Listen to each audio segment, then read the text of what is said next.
48 ordu, tik-tak, tik-tak, hurbiltzen ari da eguna, hurbiltzen ari da partidua, eta urduritasuna areagotzen doa. Noski, Markel, ze sentsazio dituzu gaur?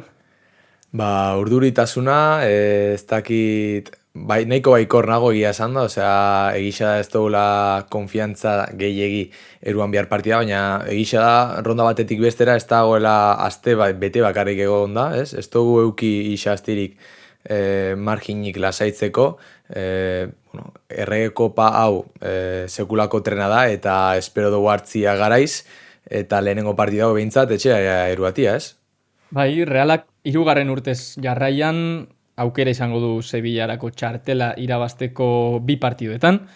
Denbora asko, parekotasun hau saiesten, Atletik eta Realaren artean, ze zozketa asko izan dira orain arte, eta orain arte inoiz ez gara gurutzatu behintzat azkeneko urteetan, eta begira zozketak egon direla, baina berriz ere gure esku dago Sevillan egotea, eta horretarako 180 minutuko norgehiagoka egingo dute Atletikek eta Realak.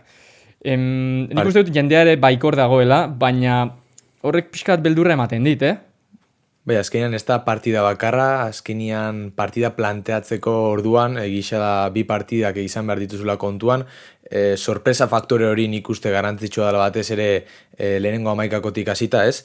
Orduan ikusiko nola joango da, nea sorpresarik izango dugun lehenengo hamaikakoan ala ez, baina zuk aipatu duzun bezala, Cartuja, Sevilla, bi partidetara daukagu, eta Realaren esku dago guztion amets hori egia bihurtu, ala ez, berrogeita bederatzi urtean ondoren berriz ere final erdietan ikusiko dira elkar Reala eta Atletik. Oindala ia berrogeita hamar urte. Demora desente da, bosta marka da ia, hori bai, pasaren astean ligan ikusi genuen elkar, orduan agian sorpresa efektu hori lortzea zailagoa da, baina final erdietan ez garela gurutzatzen 50 urte. Eta kuriosoa da, ze pare bat aurrekari daude, 1923an gurutzatu ziren lehenengo aldiz Atletik eta Reala final erdietan, Atletik izan zen garaile, eta ondoren gainera finala irabazi zuen, eta 1987an berriz ere gurutzatu ziren, kasu honetan Realak irabazi zuen, eta ondoren Romaredako final famatu hori, Realak Atletico Madrid garaitu zuen, eta hau errepikatu daiteke oraindik, hor dago aukera. Momentuz bi final erdietan ikusi dira elkar, eta biak euskal talde batek irabazi du. Hortaz, estatistikak egisa da batzutan apurtzeko zela, bestetan jarraitzeko, espeu kasunetan jarraitzeko modukoa izango dela, batez ere Reala pasatze baldin bada ez.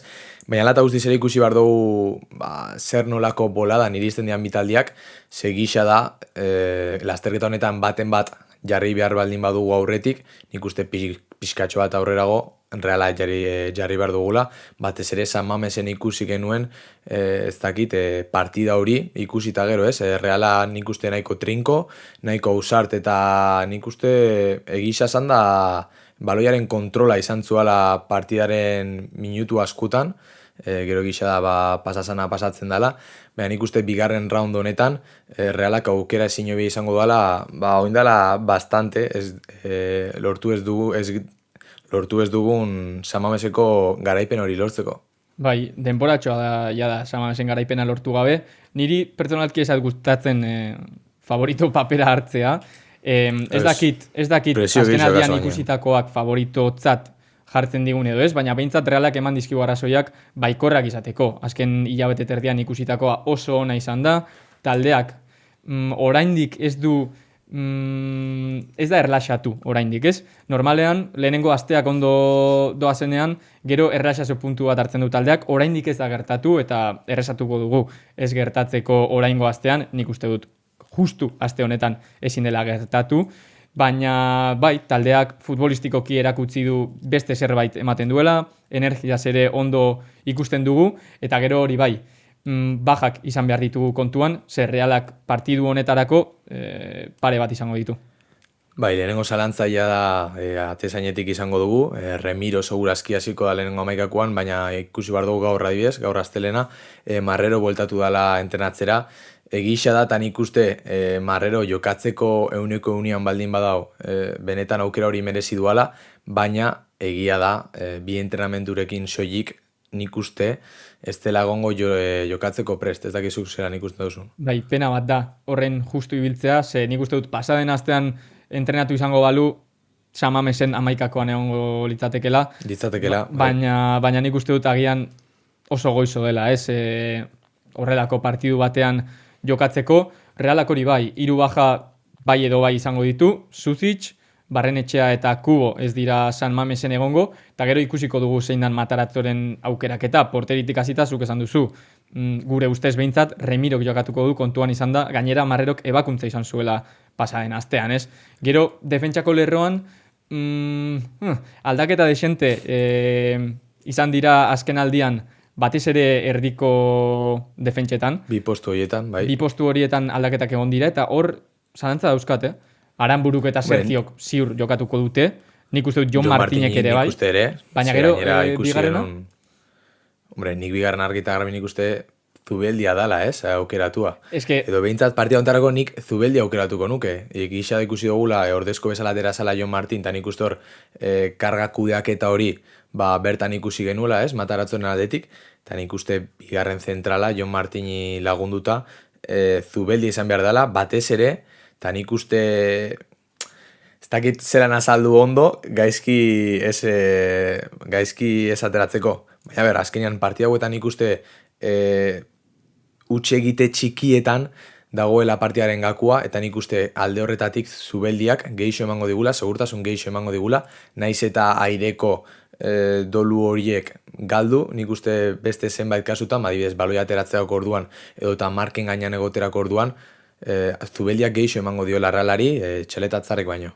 Zaren astean, Samamesen Zubeldiak jokatu zuen, gainera nik uste dut justua dela esatea txartel gorria ikusi behar izan zuela, hor pare bat jokaldi arraro egon ziren, eta justua da nik uste dut hori izatea, baina gero Mendizorrotzan kopan txaletak jokatu zuen, Hau da, agian Mataratzok oraindik ez dauka ziur nork jokatuko duen noiz, baina hortxeago zalantza irekita. Gero zelaier dira pasatzen magara, hemen ere aukera ugari daude, eta ez dakigu ja zeintzu diren teorikoki titularrak, zeintzuk egongo diren 11kakoan. Ze hemen, dirudienez, agian postua gehien irabazita daukana Soler da. Soler nik uste dut 11kakoan ikusiko dugula, baina gero bestea bere alboan jada ez daukagu ziur. Ta hontan, planteatu dezakegu, zalantza hauek izatia bat, edo behintzat zaletuen aldetik zalantza hauek izatia ona edo txarra da. Nik uste alde batetik ona da. Horra etxik, ona dala, batez ere ikusten dugulako denak jokatzeko prest daudela, eta denak errendimendu ona ematen ari direla, ez? Egisa da, eta ni suposatzen dut Turrientesen azkenengo partiak ikusita, lehenengo 11kakoan ikusiko dugula Solerrekin batera, eta gero ere ikusi beharko dugu, ea San Mameseko aurreko asteko partida berdina planteatuko duen Mataratzok, ala ez?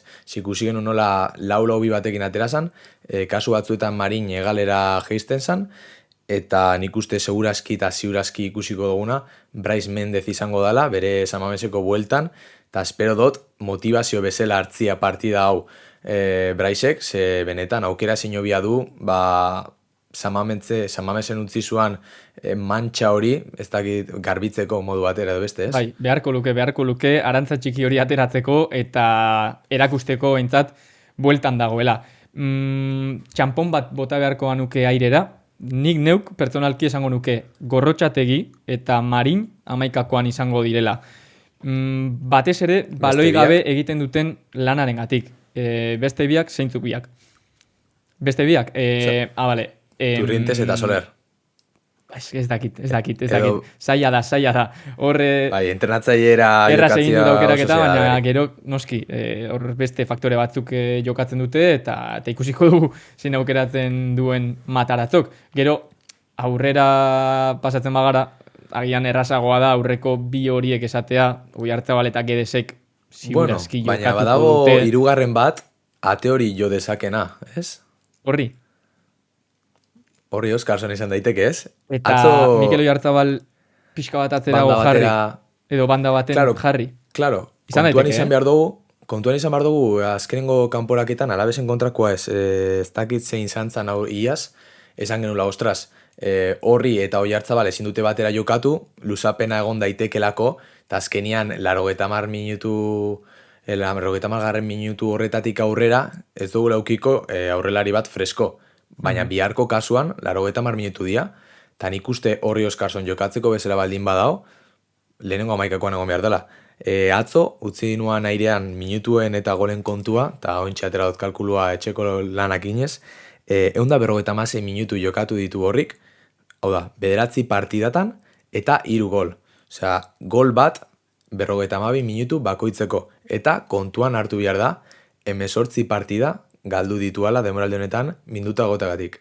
Bai, partidu asko galdu ditu eta hortxe geratuko zaigu zalantza, ez? Zer izango litzateke gaur egun Oskarson edo ze zenbaki izango lituzke gaur egun partidu guzti horiek jokatuko izan baditu, ez? Baina beste txanpon bat botako dut airera eta kasu honetan esango dut nik uste dudala 180 minutuko kanporaketa bat izan da, Oskarson bihar ez dela amaikakoan egongo eta Mataratzok Oiartzabalen lana lehen etxiko duela, Gedesen lana lehen etxiko duela eta zelai erdia iztea Oskarson amaikakoan jarri baino. Eta begira, Oskarsonen sale amorratua naizela eta bere kanta izugarri gustatu zaidala. Baina nik horrela ikusten dut.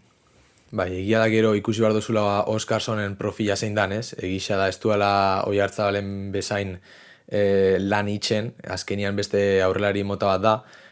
Agian motelagoa edo azkargoa esan daiteke, trebeagoa edo ezain trebea, baina horri Oskarson beti dau, egon behar dan lekuan, eta nik uste hori dala ezaugarritzen duan gauzetako bat, ez? Atletira begira nahi badozu, joan gaiteke, ze Juri lesionatuta dago, Sanzet taldarekin entrenatzera bueltatu da, eta nik uste segurazki entrenatzen hasi bada gu oso dela jokatzeko, eta nik uste horren ez minduta ez baldin badao, jokatzeko preste ongo dela.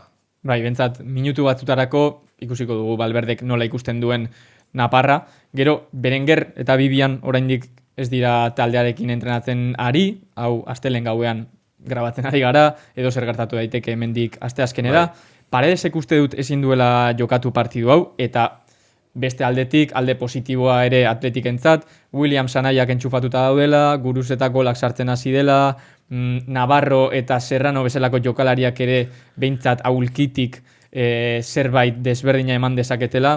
Orduan, kontziente gara, ez dela urte hasiera erreza izan Atletikentzat, baina azken bolada ez da txarra eta etxan jokatzen dute. Eta aurreko partidan bezala nik uste gakuetako bat gure defentsaren batez ere gure eskuin lateralaren paperrean izango egongo dala, ez? Ikusi genuela Jon Mikel Aranbururen partida sekulakoa izan zen, ez dakit zenba sarrera irabazi zizkion Nico Williamsi, baina partida hori errepikatzen baldin badu behintzat, Atletiken segurazki arma eta erasorako baliabide garrantzitsuena alde batera usten ari zara.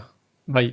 Nik uste dut Nikok erritmo gehiago daukala gaur kontan. Orain dela aste bete baino, baina hala ere egia da zuk aipatu duzuna, eta partidu horretan oso garrantzitsua izan zen Jon Gorrotxategiren papera, ze 2 eta batekoa egiten zioten behin da berriz Nico Williamsi, eta horrela zailagoa da joatea noski. Bai. Nahi baduzu, pixkat izteko entzun, edo kasu honetan irakurri ditzakegu saletuen iritziak eta saletuek nola ikusten duten partidua, ze adibidez, Oianek esaten digu kaka eginda dagoela orain momentuan, Xabik esaten digu kardiologoan hitzordua hartu duela da, baina beste batzuk oso baikorrak daude, adibidez gure laguna den Joldi Letek 1 eta 5 ikusten du asteazkenean Samamesen. Iritzi kontrajarriak erabat. Baita nik uste geixen orokortzen duana, 1999 pasioneko komentario izan dela ez, urduri, ze azkenean final erdi batzuk dira, baina konfiantzaz, eta nik uste realak puntu hau sinismen honetara bultzatu gaituela, eta benetan sinisteko baliabideak eman dizkigula. Bai, eta benetan interesgarria da, jendearen iritziak irakurtzea, ze azkenean hemen gureak botatzen ditu, baina gurea ez da zalego orokorrarena, ez? Ezin dugu gurea orokortu. Hori da, orduan interesgarria da. Eta azkenik amaitzeko Jurgik esaten digu Samameseko sarrera lortu duela eta gogotsu dagoela. Guk esan beharra daukagu plana bageneukala partidu honetan egoteko eta partidu hau zuzenean botatzeko, baina bizitzaren kontuak direla eta ezin izango dugula egin, eta pena bat da, baina Bai. nik uste dut gauzak Zose zerbaitegatik positiboa gertatzen direla. datorrela, bai. Zerbaitegatik Hori. gertatzen direla, eta lasaitasunez hartuko dugula, momentuz. Bai, batzutan ez dakit izarrak edo orgoian da ona, zehose baldin badau, ados jartzen dala gauzak ondo edo behintzat gure alde jartzeko, beste batzuetan ez. Hala eta guztiz ere, partida ikusiko dugu, naiz eta leku baten edo beste egon, eta benetan, oso gogotxu nago ni, ez dakizu zera ikustu duzu, baina... Bai, nik ere, partida hurbiltzen denen einean urduritasuna igotzen joango da, baina Bai. orain momentuak goa ditut, taldeak erakutsi dit eta zuri ere erakutsi dizu, sinisteko arrazoiak daudela, eta behintzat minimo dena emango dutela. Bai, Matarazzoren eskutik, Real hau gauza handiak lortzeko prest dagoela, erakutsi digu. Eta bere hasierako prentxaurrekoan esan zuan, titulu bat ekarriko zuala noetara, eta momentuz, amets hori bizi dago. Bizirik iraun dezala.